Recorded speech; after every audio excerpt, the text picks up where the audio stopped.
السلام علیکم۔ یہ ہیں جناب پیر دلہن سرکار۔ کیا مسلمان ایسے ہو سکتا ہے؟ کیا اسلام میں یہ چیزیں ہیں؟ ہرگز نہیں، ہرگز نہیں، ہرگز نہیں۔ یہ وہ لوگ بدبخت بد نصیب لوگ ہیں جو اسلام کا اصل چہرہ خراب کرنے کی کوشش کر رہے ہیں۔ یقین جانیے کہ مجھے کئی ایسے غیر مسلم لوگ ملتے ہیں، جب ان سے بات کی جاتی ہے تو وہ ہمیں ان گمراہ مسلمانوں کے نام بتانا شروع کر دیتے ہیں، فلاں فلاں فلاں ڈمکانا فلاں۔ تو میں ان سے وہی بات کرتا ہوں کہ اللہ کے بندے، یہ اسلام نہیں۔ اب مسلمان کو نہ دیکھیں، اسلام کو دیکھیں۔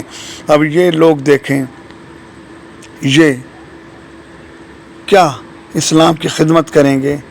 یہ تو اسلام کے نام پہ بدنما داغ ہے، بدنما دھبا ہے۔ ہمیں ان جہالت کو دور کرنے کے لیے کوشش کرنی پڑے گی، ورنہ نہ دنیا کے رہیں گے نہ آخرت میں کچھ ہمیں ملے گا تو دنیا میں ضلالت، آخرت میں خجالت۔ اس سے بہتر ہے کہ ہمیں اپنی اصلاح کر لینی چاہیے۔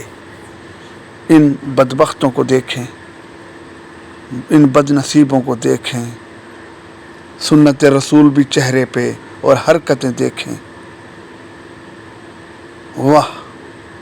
واقعی سچ کہا ہے کہ اسلام میں داڑھی ہے، داڑھی میں اسلام نہیں۔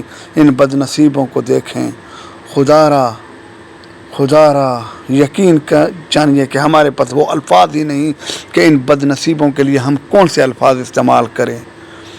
اس ویڈیو کو جتنا ہو سکے شیئر کریں تاکہ یہ پیغام عام مسلمانوں تک پہنچیں، اور ہو سکے کہ کوئی قرآن و حدیث کا مطالعہ شروع کر دے اور ان بد نصیبوں سے ہماری جان چھوڑ جائے۔ اللہ سب پہ رحم کرے۔